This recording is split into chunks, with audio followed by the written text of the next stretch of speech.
Hello, akkam jirtu? An dheeressaa Oromiyaa Dijitaal Haabiirraa. Barnoonni keenya Infoormeeshin Teekinooloojii akkuma itti fufeetti jira. Barattoonni yeroo jalqabaaf gara chaanaalii kanaatti dhuftan sabiskiraayib gochuudhaan eegala. Akkasumas immoo hiriyoota keessaniif sheer gochuu hin dagatiina. Kallattumaan gara barumsa keenyaatti yeroo barannaa gaarii isiniin jechuun barbaada.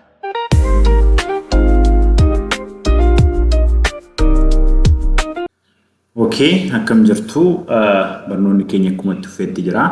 Yeroo darbee chapter 3 database management kan jedhu waliin ilaalleerra. Database management keessatti jalqaba osoo gara computer fayyadamuutti hin dhufiin paper based file management beekna ture yookiis immoo waraqaa irratti faayila garaagaraa qabachuu jechuudha. Inni paper based jennaan suniin booda gara file based itti dhufnee bifa Excel ta'uu danda'a, bifa computeraan organize goonee faayila keenya qabachuu jechuudha.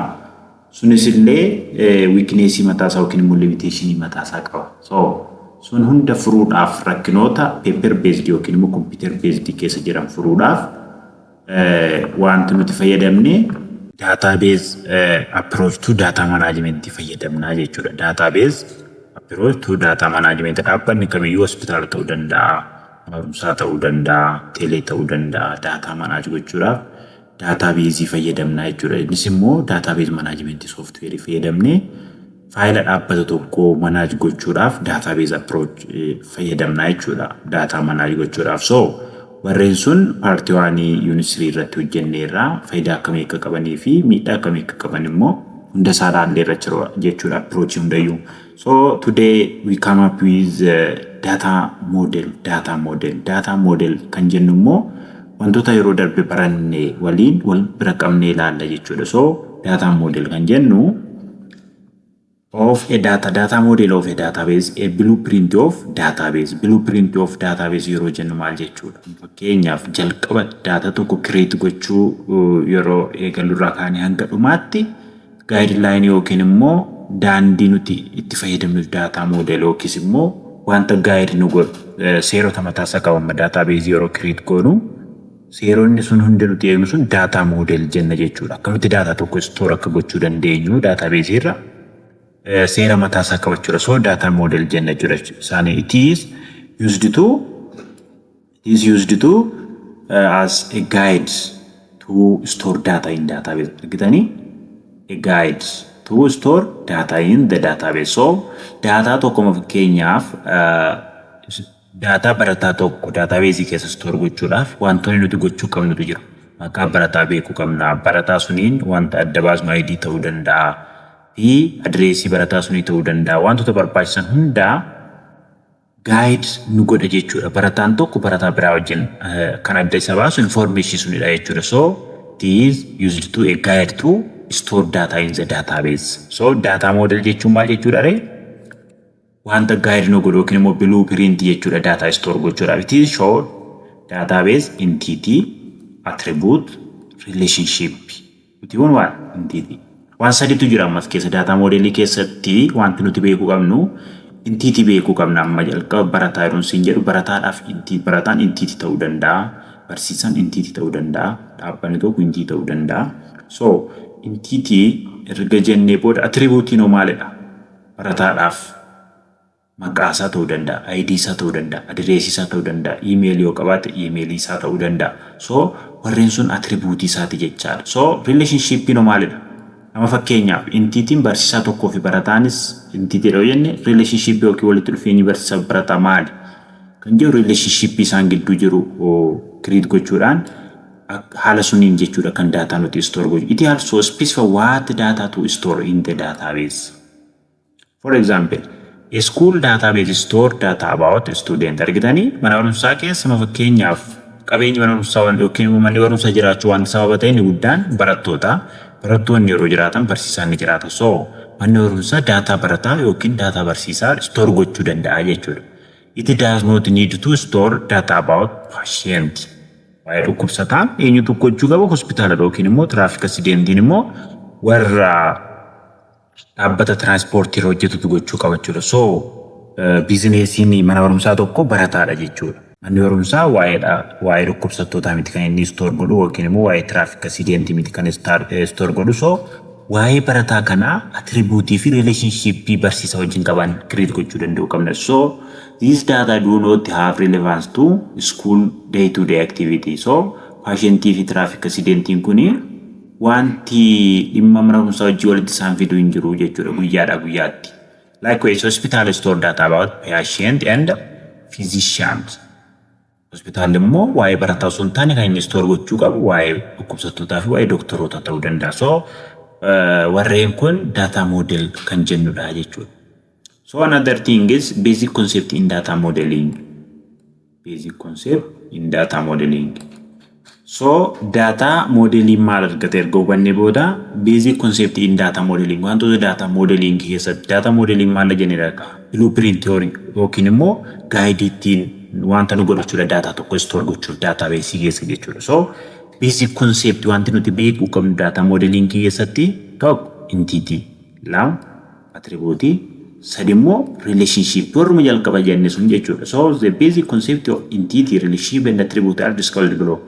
Entity wanti jennu kun basic concept entity hin jiru taanaan database hin jiru jechuudha. Akkasumas immoo entity immoo dirqama attribute qaba. Entity immoo lama sadi afur ta'uu danda'u database tokko keessa. So relationshipin entitota suni immoo create gochuu qabna jechuudha. Walitti dhufeenya entity jennu sun immoo akkuma jalqaba jenne barsiisaa fi barataa ta'uu danda'a. Barsiisaa fi daayirektara mana barumsaa ta'uu danda'a. Akkasumas immoo hospitaalaa fi doktora ta'uu danda'a. Hospitaalaa fi dhukkubsataa ta'uu danda'a. So entity jenna warra sun relationship isaanii immoo gidduutti baafna jechuudha. So entity are basically nama ta'uu danda'a, bakka ta'uu danda'a, event about which you wait to store data. Warreen kana ta'uu danda'a entity wanti jennu kun jechuudha. So entity are basically people, place, event, location. Warreen sun ta'uu danda'u jechuudha. For example, bank may keep data about customer. Argitanii baankii yookiin dhaabbanni warreen akka dhaabbata baankiin daldala Itoophiyaa yookiin cooperative baankii ta'uu danda'a warreen kaan illee data waa'ee customer isaanii store godhu jechuudha. Keep data about customer and bank account entity. Argitanii bank account asitti entity dha jechuudha. Customerinis entity dha. So customerii fi bank account immoo walitti dhufeenyi isaan qaban immoo relationship jedhama jechuudha. Similarly, a library may have entity like book, loan, drawer. Warreen kana qaba entitota bookii, loan, drawer warreen akkasii kun immoo libraryidhaaf entity dha jechuudha. Akkasumas immoo hospitaala soo deemne immoo dhukkubsataa, doktora warreen sun entity ta'uu danda'u jechuudha warra hospitaalaaf. So warreen sun irra dhaabbanni data kan store gochuu dandeenyu. So entity are equivalent to tables. Argitanii amma fakkeenyaaf customer kan jennu kun amma entity dha jenneera. Database concept keessatti customer kan jennu kun akkasumatti ilaaluu qofa hin qabnu. Customer kan jedhu teebiliin jira jechuudha. Akkasumas bank account kan jennu immoo teebiliin kun jira jechuudha. So customer have some. It is own name, ID number, address. Warreen sun hundi isaanii attribute jedhamu jechuudha customeriidhaaf. So entity are equivalent to table jechuu dandeenya when implemented in the database. So customeriin kuni entity dhuma jennee dhiisuu hin qabnu gara tableetti jijjiiramu yeroo database implement goona jechuudha. So attribute kan jennu immoo are a property of an entity. Argitanii propertiin koo maalidha? Amma fakkeenya mana barsiisaa tokkodha maqaan koo property kooti. ID'n koo property kooti or characteristic jechuu dandeenya. Barataadhaaf immoo akkasuma propertiin isaa maqaa isaa, ID number isaa, address isaa, lakkoofsi bilbilaa isaa attribute ta'uu danda'a jechuudha. That are used to differentiate one entity from other entity. Argitanii barattoota kilaasii keessan osoo ilaaltanii wantoonni adda adda sin godhu huma jiraata jechuudha kilaasii sun keessatti. Yookiin maqaa keessan ta'uu danda'a, yookiin maqaa abbaa keessanii ta'uu danda'a, yookiin immoo lakkoofsa bilbilaa keessan ta'uu danda'a, wanti yookiin ID keessan ta'uu danda'a. So entities that are used to differentiate one entity from other entity. For example, customer entity may have customer ID qaba, customer name jira, customer sex jira, customer address jira. as it is attributes. Warreen kun attribute isaati jechuudha. So property jechuu dandeenya jechuudha. On the other hand, book entity may have author, nama kitaabicha barreesse, title kitaabichaa fi bara itti publish ta'e jechuudha. Attribute isaati kitaabaaf.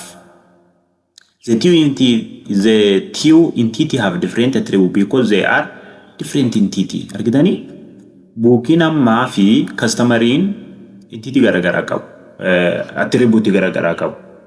Akkasumas immoo barattoonni kilaasii keessan keessa jirtan hundi sun kan dhuunfaa keessan wanti adda isin taasisu jiran boodarra waa'ee primary key fa'aa waliin ilaalla.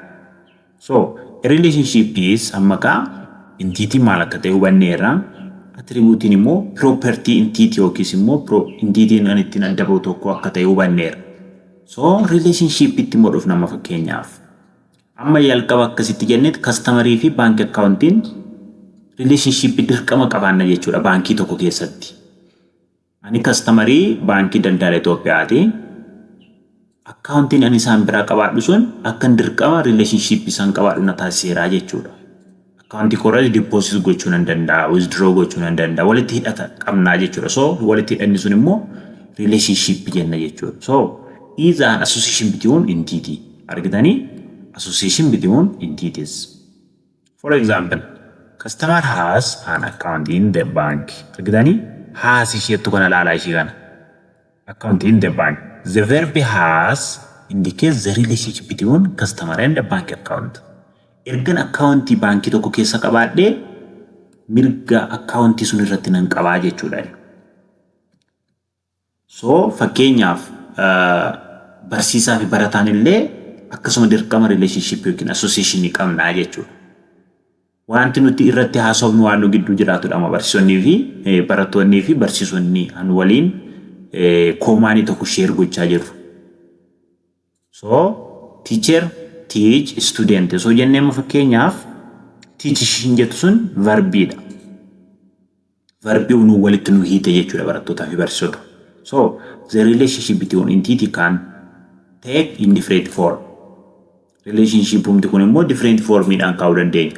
Different form yeroo jennu one to one. Kana keessatti entity jennee waamnu amma fakkeenyaaf bank accountiin jira, customeriin jira. One to one jechuun customeriin tokko dirqama accountii tokko qofa qabaachuu qaba kan jennudha. One to one yeroo jennu jechuudha.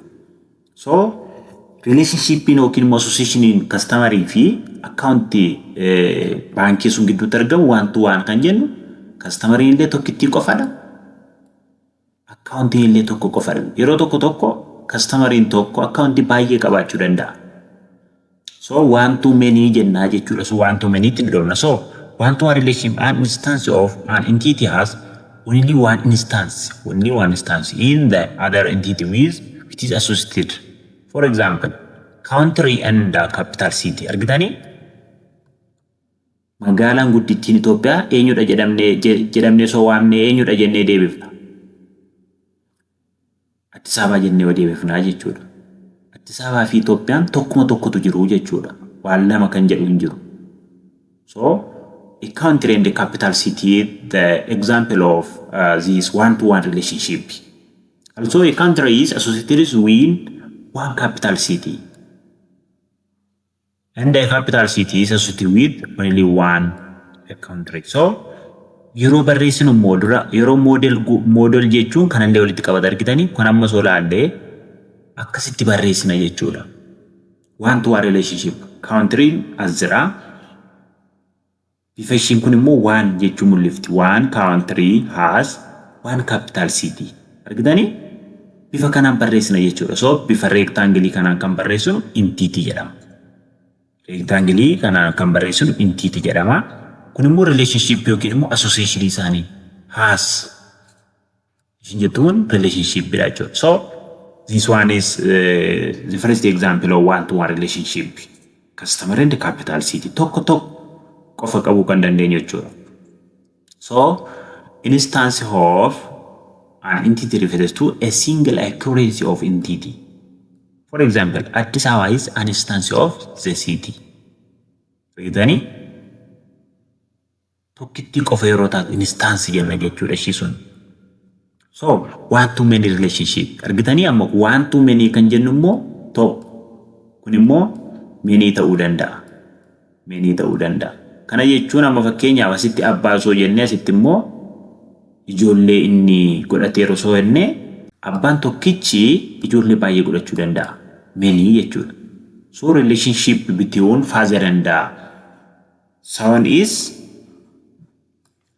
one to many relationship jechuu dandeenya jechuudha. So fakkeenya biraatiin haa ilaallu kana fakkeenyaaf one to many relationship an instance in one entity associated with many instance in other related entity. Amma department kan jennu kun entity tokko. Student kan jennu immoo entity biraati. So one department can have or has many students. Many kan jettu immoo bifa kanaan mallattoo kana taasifnaa jechuudha. So, for example, a department of called computer science is associated with multiple students. Barattoota hanga dhibba qabaachuu danda'a. Departmentiin garuu computer science tokkichuma qofa kana. Barattoonni immoo dhibba ta'uu danda'u jechuudha. Dhibba illee ta'uu danda'u, kuma illee ta'uu danda'u. So, one to many jennaa jechuudha ishee akkasii immoo. So, the example of one to many is this one department has many students. So many to many kan jennu immoo asirraan illee baay'eedha kan itti associate ta'u illee many yeroo ta'udha jechuudha. So many to many instance on both sides of a relationship are associated with multiple instance. Asirraan multiple ishii kana qofa barattoonni baay'eedha. More than two yeroo jennu many jechuu dandeenya jechuudha. Of other entity. For example, an employee may work in multiple projects. At the same time, a project have multiple employees assigned to it. Yoo kan argitaniitu ta'e, employee jechuun hojjettoota dhaabbata tokko keessaati. Hojjettoonni dhaabbata tokko keessaa baay'een wal gargaaranii maal hojjetu? Projektii baay'ee hojjechuu danda'u jechuudha. Employee works in project. Kunillee projektii 5-6 ta'uu danda'a. Warri asitti hojjetan illee wal gargaaranii nama 10 ta'uu danda'u. So many to many warri jennu immoo warreen akkasiiti jechuudha. So asirratti wanti nuti hubachuu qabnu one to many to many relationship irra geenyeerra jechuudha. So the relationship between eenyuuti jechuudha. Entity and entity isa jennu sunidha jechuudha. So this one is the definition and some example of relationship. So warreen kana sirriitti adda baasuu yaala. Sababni isaa iyyuu kana dandeenyaan gara information technology kana keessatti guddachuu kana dandeenyaan information technology yeroo jennu kana gara deemnee gara software engineering illee deemsuu dandeenya, gara computer science illee deemsuu dandeenya. Gara computer science information technology warra sun hundi isaanii asuma jala jiru, hundi isaanii warra database access hin goone hin jiru jechuudha. So this one is the example of relationship and explain difference between kana mee amma garaagarummaa isaanii ibsuu nu dhibaare amma activity kana garaagarummaa isaanii ibsuu nu dhibu. Entity jechuun maal jechuudha? Attribute relationship. Entity kun yoo jiraate malee warri kun lamaan hin jiraatani. Entity to your name student have property jechuun immoo attribute jechuun immoo property of this entity. Relationship the association between entity and entity. So garaagarummaan isaanii ishii kanadha jechuudha. So entity relationship diagram or ER diagram jenna ishii kana. ER diagram jenna jechuudha. Maal gochuuf kan nu gargaaramnu? Entity represent gochuudhaaf amma dura student customer ምናምን jenne sun bifa diagramitiin ka one of the popular representation tools for data model is entity relationship diagram. Data model ka dura argineerra akkatti data store goonu jenneerra.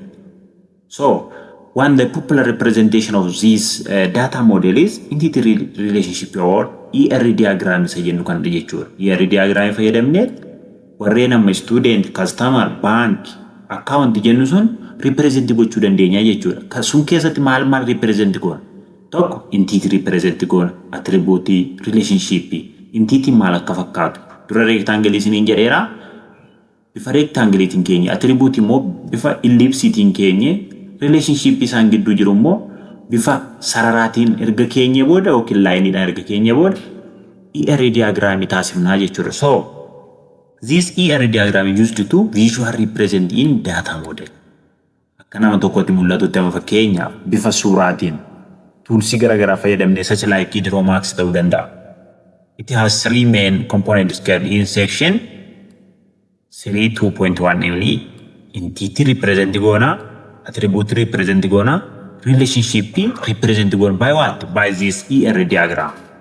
So entity represent as rectangle. Argitani?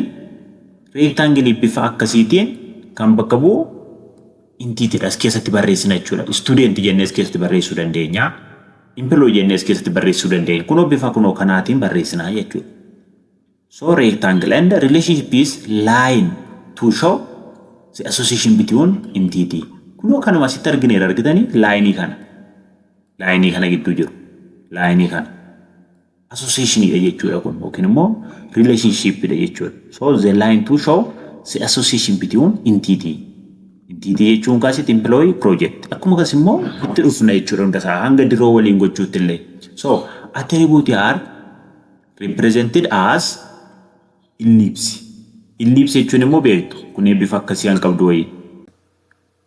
Deebisina.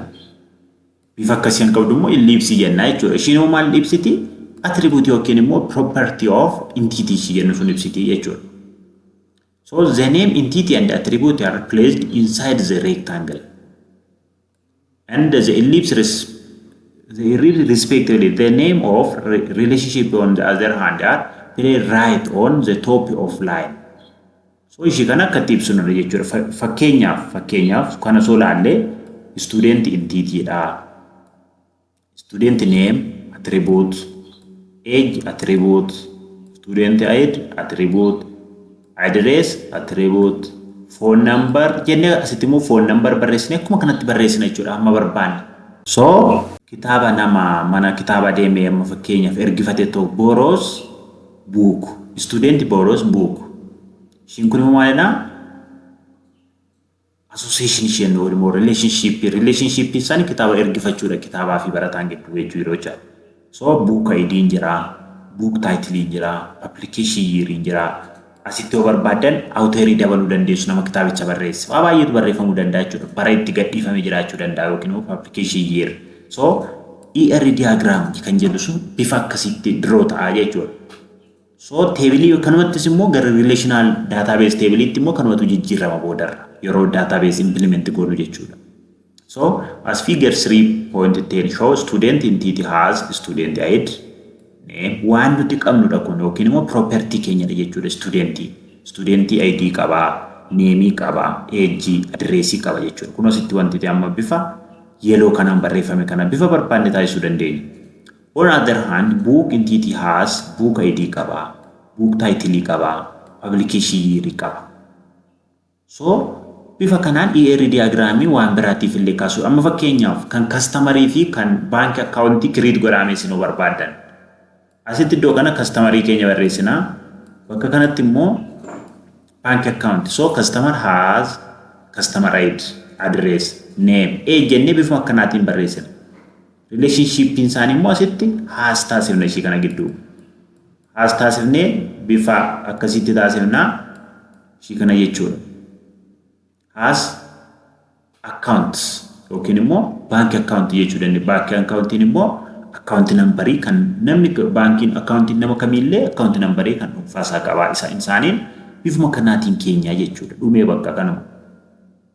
So the two entity are related by borrows jettu kan argitanii related by this one. Barataan kitaaba bitu tokko immoo sales buy jenna to asitti bittaa ta'ee kun ergisa dhagaru. So kun activity biraati. Describe the purpose of ER diagram. ER diagram faayidaan isaa maalidha? Kun asitti barreessineera. Maal represent gochuudhaafidha? Data model represent gochuudhaafidha. Dhume deebiinsaa kanuma jechaadha. Qormaata irratti yoo dhufe illee kanuma jedha. Assume that teacher are assigned to class schedule. Ishii kanamee ani jechuudha waan akka aktiivotota kanaa walitti qabeen guyyaa tokko isiniif hojjedha. Isin garuu ofii keessan wanta asitti baranne kanarra dhaabbadhaatii yaala. Asitti amma waa lamatu jira. Teacher intiitiin jira. Are assigned to class schedule in your school. Kanaaf schedule fi teacheriitu jira. The teacher entity has teacher ID qaba. Kunoo laa asitti kunoo waanuma barreeffame kana teacher ID. So teacher isa dhummoo kunoo akkanatti barreessina. Schedule kan jedhu immoo iddoo kanatti akkasitti barreessinaa jechuudha. So teacher ID tu jira, name jira, sex jira, specialization. Fakkeenya wanti inni itti master's barate ta'uu danda'a barsiisichi. Wanti inni itti first degree isaa barate ta'uu danda'a specialization yookiin waan inni barate sun taasifama. The schedule entity has schedule ID, row, grade, section. Warreen kana hundasaa bifa kanaatti jijjiiraa. Bifa kanaatti jechuudha. Bifa kanaatti jijjiiraati teacherii fi schedule gidduu hojjedhaa jechuudha. Yeroo biraa aktiivitoota tokkooti hanga dhumaatti iyyuu isiniif irra deebi'een hojjedha. So another concept within this chapter relational data model. Relational yeroo jennu immoo wanti nuti sammuu keenya keessatti yaaduu qabnu table isa jedhu sun itti dhufaa jirra jechuudha. Isuma ammaasitti entity and student kan studentiidhaaf table uumna jechuudha. Relational data model keessatti immoo. So relational data model represent data in terms of two-dimensional table. Two-dimensional maaliif maalidha? Row and column. Row jechuun horizontally akkan, column immoo vertically. So bifa akkasiitiin yeroo barreessinu row and column jenna jechuudha. So two-dimensional table dha yeroo barreessinu relational data model jenna jechuudha. Called relation. So ishiin akkasitti bifa two-dimensional kun relation jedhamti. Qormaata irratti dhufuu danda'a amma kana sirriitti qabadha. So a relation is nothing but it is table of row and columns. Dhume bakka kanam. Warri akkana cicciisan yookiin immoo horizontally jedhan kun row dha. Akkasitti si gadi warri dhaabatu immoo column dha jechuudha. Each row also called record illee jechuu dandeenya yookiin immoo tables illee jechuu dandeenya. Row horizontally jedhan kana. Fakkeenyaaf barattoonni 5 tokko lama sadii afur shan jennee si gadi barreessine irra yoo ta'e riikardii shantu jiru jechuudha barattoonni shanan sun. Ana si gadi barreessinu immoo barataan tokko seeksii qabaachuu danda'a, foon nambarii qabaachuu danda'a, eejjii qabaachuu danda'a. Waan inni qabu sun asitti attribuutii isaa barreessine kolomenii ta'a jechuudha. Hangi nuti attribuutii barreessine sun. So contain unique instance of data. This row in a relation denote real world entity jenna jechuudha. Real world entity jenna jechuudha. So this row real world entity miti reema barataa nam shana si gadeetu barreessineeti barataa tokko barataa lama barataa sadii as keessatti barataa tokkoffaa asitti lammaffaa asitti sadaffaa waan inni qabu immoo asitti akkasi soo barreessine maal represent godhe jechuudha. Real world entity represent godhe jechuudha.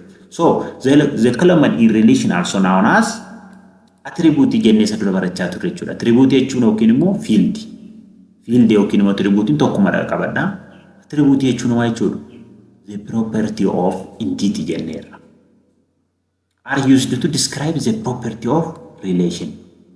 Isuma dura entity jennee dhufne jennee sun relation ta'a bakka amma deebi'ee gara relation itti relational data model keessatti. So figure 3.11 show an example of student relation. Argitanii kanuma haasaa turre jechuudha. So real world entity warri jennu tokko lama sadii afur barataa afurtu jira. So row meeqa qabna jechuudha? Row afur qabnaa jechuudha. Kana wajjin row 5. Row ishiin kun attribute row. So asii gadi immoo tokko lama sadii afur shan. Shan immoo maal qabna? Attribute 5 qabna yookiin column isa jennu sun jechuudha. Relation immoo eenyudha? Student. Dura maal ture garuu yeroo dura waa'ee entity fa barachaa turre. Kun entity dha. Warrees gubbaatti barreeffaman kun immoo attribute dha. Warreen kun immoo record or row jenne jechuudha. Asitti record jenne yookiin immoo row jechuu dandeenya jechuudha. So student relation dha kun. Teacheris immoo kanuma dura deebitanii taasiftu jechuudha. Teacheriidhaaf waan barbaanneef employeedhaaf osoo jenne illee kanuma irra deebinee waan akkasii uumna jechuudha. Waan nuti qabnu amma biroo kasaffaa jedhama. Dhiiradha. Gireedii 12 barata kutaa 12 qabalee 5dha. Daataa istoor goone mun goone irraa jechuudha. Asimmoo istuudentii lammaffaan immoo caaltuu baayisaa female kutaa 11ffaa baratti qabalee tokko irraa dhufteetti. Kanaaf yeroo daatabeezii implement goon kanuma irra dhaabbanne implement goonaa jechuudha. So in relational data model provide conceptual tool represent data model of relational database. Relational data model capture a collection of relation. Argitani relational data model kan jennu kaamas keessatti not only single table. It is a collection of relation. Relation jechuun maalidha? Table. So relational database yeroo jennu relational data model yeroo jennu table sadifaa kan of keessaa qabu ta'uu danda'a. So it is a collection of relation or table. Ishii kana jechuun table jechuudha jenneera. Seera attribute of keessaa qabu kanuma jechuudha. Tokko kana kan biraa immoo daballee amma kun amma fakkeenyaaf asitti kun table tokko, table lama, table sadi. Table sadidha garuu sadansa maalitti walitti maal jedhama? Relational data model jedhama jechuudha. Isaan immoo maal of keessaa qabu?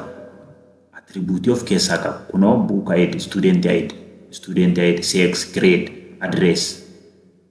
Book table immoo maal of keessaa qabu? Book ID, book title, publication year. Table ishiin kun table lamaan isaanii irraa uumamtedha. Table kanaa fi kanarraa uumamtedha. Asitti book ID jira, student ID jira. Student ID kan jettu as keessaa dhufte. Student ID as keessatti primary key dha. Yeroo as dhufu garuu maal ta'a? Foreign key ta'a jechuudha. Sorry.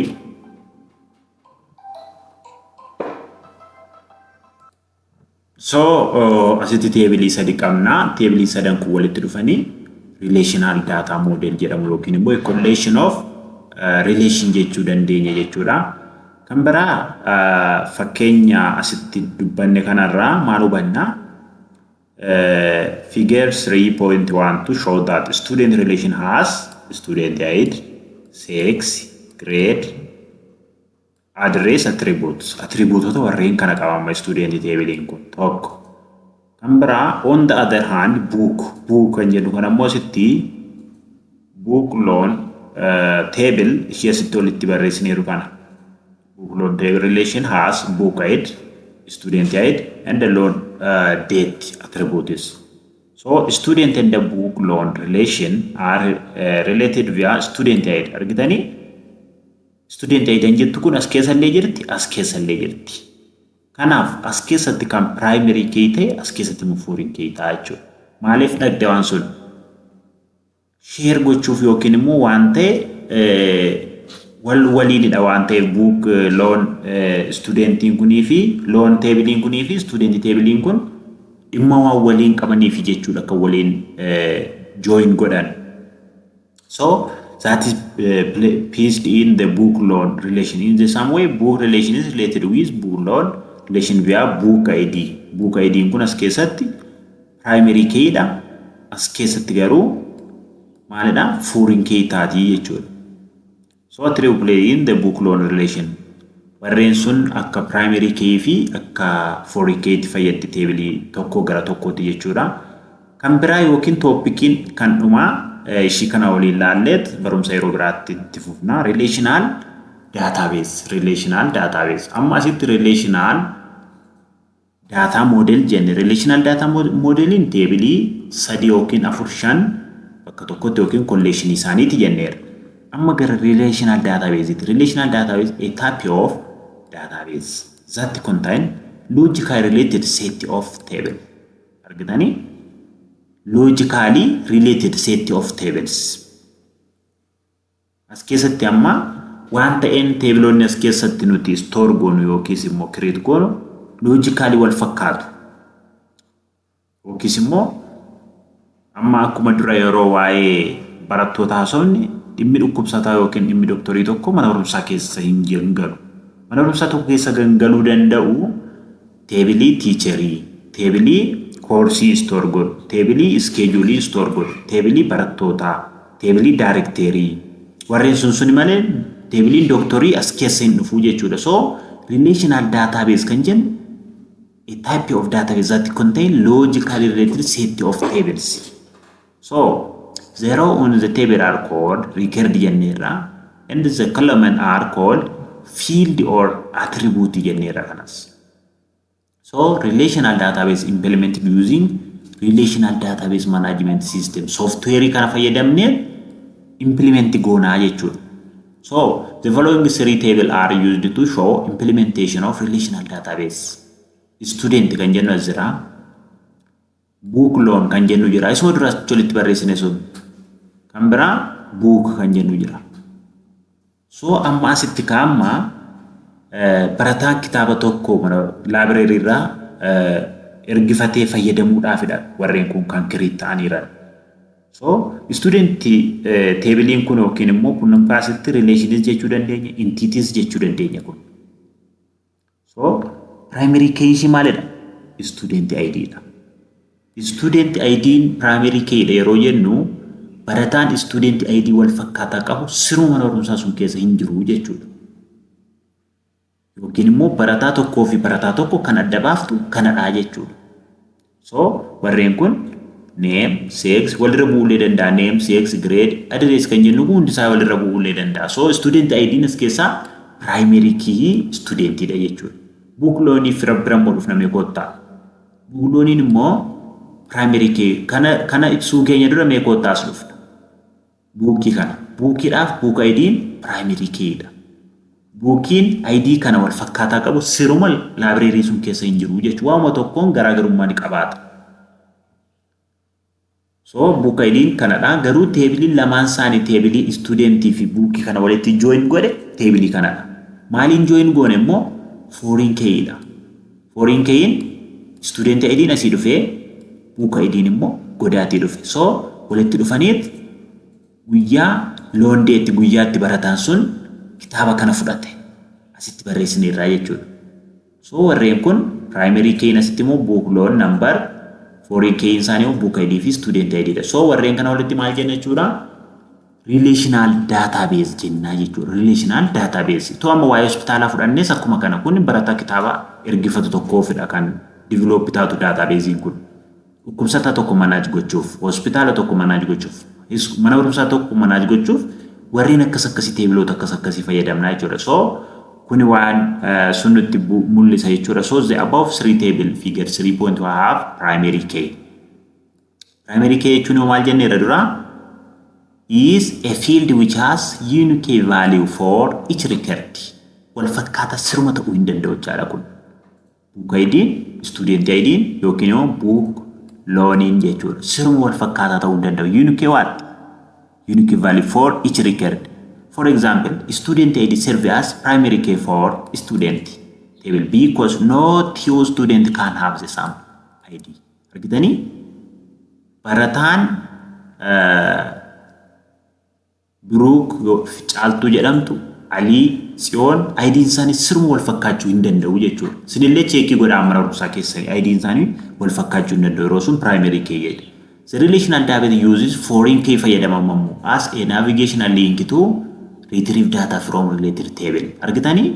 Amma kaasitti loan booking kuni book loaning kun table as keessaa student ID fudhatte. Table gadi immoo book ID fudhatte. Foreign key isaanii maal godha?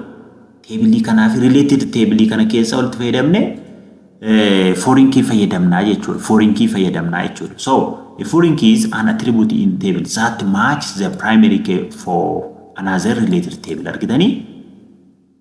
Another table jechuun kaas keessatti amma student ta'uu danda'a yookiin immoo book ta'uu danda'a. So student ID and book ID is book loan foreign key. Argitanii? Book loan foreign key. Book loan kan jennu table ishii gidduu kanadha jechuudha. Ishii gidduu kana. Ishii kana.